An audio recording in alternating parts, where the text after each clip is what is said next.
Hello students, NCERT का chapter 5 आपका है complex number and quadratic equation.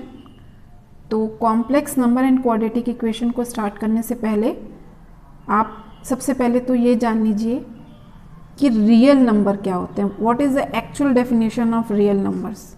भाई वैसे अगर हम रियल नंबर बोलें तो वो क्या है आपका √2, 2, 3, 4 ये सब क्या है आपके रियल नंबर्स हैं। लेकिन अगर हम इसकी डेफिनेशन को बनाएं तो आप देखिए किसी भी नंबर का अगर मैं स्क्वायर करती हूँ, ठीक है, जैसे कि मान लो मैं √2 का स्क्वायर करूँ और यहाँ पे मेरे को क्या मिलेगा, +2 मिलेगा ना। ये क्या है आपका पॉजिटिव, ओके। इसी तरीके से अगर मैं 2 का स्क्वायर करूँ तो वो भी मुझको क्या मिलेगा, पॉजिटिव मिलता है, ठीक। तो they are called real numbers. अब यहीं पे अगर आपके पास √2 की जगह पे मैं -√2 ले लूँ, ठीक, और उसका स्क्वायर कर दूँ, ठीक है, और वो क्या आ जाता है आपका नेगेटिव आता है, तो ये हो जाएंगे आपके अनरियल नंबर, ठीक। अब अनरियल नंबर या मैं इनको क्या बोल दूँगी, इमेजिनरी नंबर्स, ठीक।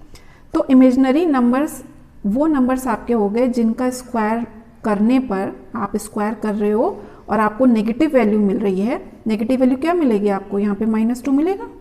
इसी तरीके से √-3 का करोगे तो क्या मिलेगा आपको, -3 मिला। तो ये सब क्या है आपके नेगेटिव हैं, सो दे आर इमेजिनरी नंबर्स, ठीक। तो कोई भी इमेजिनरी नंबर होता है, उस इमेजिनरी नंबर को, जैसे कोई भी इमेजिनरी नंबर है आपका, तो उसको जैसे आपका मान लीजिए कि a है, ठीक, -a है, तो इस -a को, ठीक है, मैं क्या लिखूंगी, √ai। ये √ai क्या हो गया आपका इमेजिनरी नंबर। अच्छा, तो इसका मतलब क्या हो गया, √-1 जो है वो किसके इक्वल में है, i के।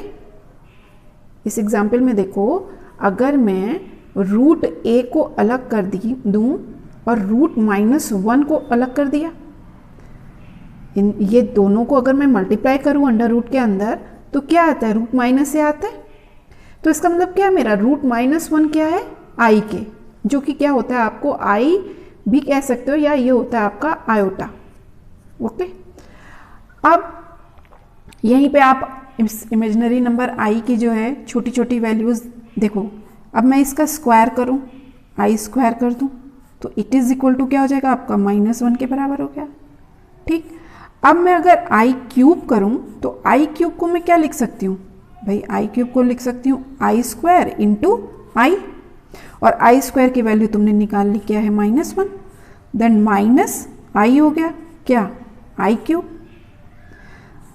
अब मुझे i4 की वैल्यू निकालनी है, तो i4 की वैल्यू जो होगी वो क्या हो जाएगी, i³ × i, ये भी लिख सकते हैं, या फिर i² का होल स्क्वायर।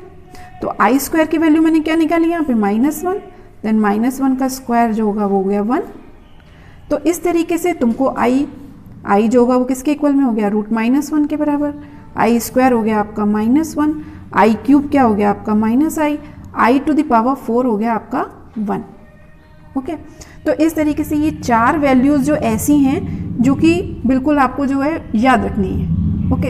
अब इसी से मैं क्या कर सकती हूँ, i की जो है ग्रेटेस्ट पावर जो है वो निकाल सकती हूँ, है ना। अभी तुमने i = √-1 पढ़ा, ठीक है, i² = -1 हो गया, i³ = -i हो गया, ठीक है, एंड i⁴ = 1 हो गया। ये 4 वैल्यूज ऐसी छोटी हैं कि आप इसको आसानी से जो है क्या कर सकते हो, याद कर सकते हो। अब अगर मान लो मुझे i⁴101 की वैल्यू निकालनी है, यानी i की जो है ग्रेटेस्ट पावर की वैल्यू निकालनी है, आपको बहुत बड़ी से बड़ी पावर भी मिल सकती है, तो उसको हम कैसे निकालेंगे। अब देखो मैं इसको ब्रेक कर सकती हूँ, तो इसके लिए सबसे पहले तो मैं एक आपको फॉर्मूला बता देती हूँ। देखो i⁴m + r करके, ओके। अगर इतना पता है कि बेस सेम होते हैं तो पावर्स क्या हो जाती हैं, ऐड हो जाती हैं। 4m × i⁴r अगर मैं करूँ, अब i⁴ और ये हो गया आपका m, ये हो गया आपका i⁴r। I to the power 4 की वैल्यू आपकी क्या है 1 होती है, और m जो है वो बिलोंग कर रहा है अगर आपके पॉजिटिव इंटीजर को बिलोंग करता है, ठीक है, then it is equal to 1 हो जाएगा ये पूरा। तो i to the power 4m plus r is equal to किसके बराबर होता है, i to the power r के। तो यानी कि मुझे इस फॉर्म में जो है इसे क्या करना है, ब्रेक करना है इसकी पावर को। देखो कैसे ब्रेक करूँगी। सबसे पहले तो मैं एक आपको तरीका बताती हूँ। ये 4m प्लस आर है ना, तो इसको तो आपको लर्न कर लेना कि कोई भी ग्रेटेस्ट पावर निकालने के लिए मैं यूज़ क्या करूँगी, i to the power 4m plus r को। ओके, अब रफ में आप क्या करो, यहाँ पे 101 है, इसको 4 से डिवाइड करो पहले, ठीक। देखिए 4 2 जाए ये 8 हुआ, 2 1 आया, ये 5 हुआ, ये 20 हो गया, ये 1 आ गया। यानी एक पावर यहाँ पे मेरी आई की बच रही है। और आई की पावर मैं क्या करूँ कि 4 इंटू 25 कर दूँ और प्लस 1 कर दूँ, है ना। यानी कि ये 100 हो गया, 100 प्लस 1 आपका क्या हो गया, 101 हो गया, ठीक है। Then it is equal to, आप इसको अलग अलग लिख लो, ये क्या हो गया आई टू द पावर 4, ये 25 हो गया इंटू आई लिख सकती हूँ, ये आई टू द पावर 1 है ना, तो आई हो गया। अब ये हो गया आपका 1, तो 1 की पावर 25 तो 1 ही हो जाएगा, and it is equal to i. तो आई 101 की वैल्यू आपने बड़े आराम से आसानी से निकाल ली इस फॉर्मूले का यूज़ करके, i to the power 4m plus r का, ठीक। तो इसी तरीके से आप माइनस में भी वैल्यू निकाल सकते हो। मान लो आपको आई टू द पावर -1 की वैल्यू निकालनी है, ठीक है। आई टू द पावर -1 का मतलब क्या हो गया, 1 अपॉन आई। ओके, अगर मैं आई का जो है डिनोमिनेटर और न्यूमरेटर में मल्टीप्लाई कर दूं तो आई अपॉन क्या हो जाएगा, यहाँ पे i square, then it is equal to I upon i square. अब आई स्क्वायर की वैल्यू मेरे पास क्या होती है, -1 होती है, then it is equal to I upon -1 और माइनस आई के इक्वल में हो गया। तो मैं ये कह सकती हूँ ना कि 1 अपॉन आई डायरेक्ट आप लिख सकते हो, जहाँ पे यूज़ होगा माइनस आई के इक्वल में होता है।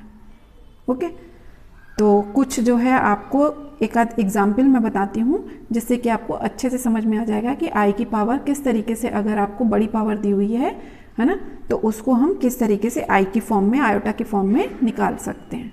ओके, अब देखो ये क्वेश्चन आपको जैसे सॉल्व करना है, i to the power 15 plus I to the power 17 plus I to the power 19 i to the power 21 और आई टू द पावर 24।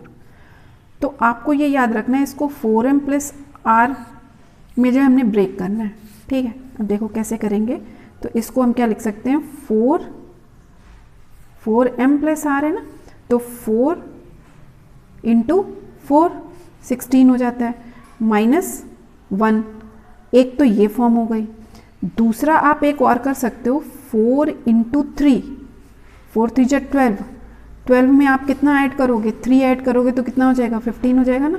और नहीं तो आप यहाँ पे डिवाइड करके भी इसको कर सकते हो, जैसे कि आपने 15 में इसका 4 से मैंने जो मेथड बताया आपको, आपने इसको किया, ये हुआ 12 और 3 हो गया, तो 3 रिमाइंडर हो गया ना, यानी कि 3 इसके पॉजिटिव प्लस हो जाएगा।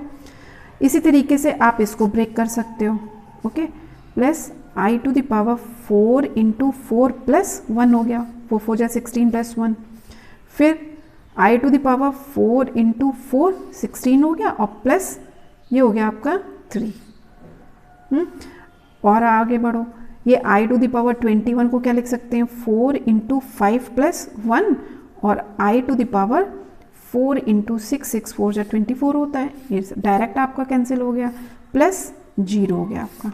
ओके, अब देखिए ये हो गया आपका, इसको आप क्या लिख सकते हो, आई टू द पावर 4 इसका क्यूब हो गया इंटू आई क्यूब, प्लस ये हो गया 4 इंटू आई की पावर 1 है ना, तो आई हो गया, फिर आई टू द पावर 4 का whole power 4 into I cube हुआ, plus I to the power 4 इसकी whole power 5 into I, plus I to the power 4 इसका whole 6 into I to the power 0। देखो आप किसी भी आई की पावर को जो है इस तरीके से ब्रेक करके कर सकते हो। आई टू द पावर 4 की वैल्यू याद रखनी है आपको, क्या होती है, 1 होती है, यहाँ मैंने 1 सब जगह पुट कर दी। अब आई क्यूब मैंने बताया आपको क्या होता है, माइनस आई होता है, यहाँ पे माइनस आई रख दिया, 1 इंटू माइनस आई हो गया, प्लस ये 1 हो गया, और ये हो गया आपका आई, प्लस ये 1 हुआ, ये हो गया माइनस आई, ठीक, प्लस ये हो गया आपकी i to the power 4 to the power क्या है यहाँ पे, फिर ये भी i हो गया आपका। और यहाँ पे ये आया 6 और i टू द पावर 0 क्या होता है, 1 होता है। ओके, अब देखिए ये -i माइनस 2i हो गया, i ये ऐड होके 2i हो गया आपका और +1, तो आपको एक रियल नंबर मिल गया। यानी इतना आपने क्वेश्चन आयोटा में आपने सॉल्व किया और आपको क्या मिल गया, एक रियल नंबर मिल गया। ओके, तो इस तरीके से i की पावर को आप ब्रेक करके जो है बड़ी से बड़ी पावर का जो है आप i की वैल्यू जो है वो क्या कर सकते हो, निकाल सकते हो। ओके।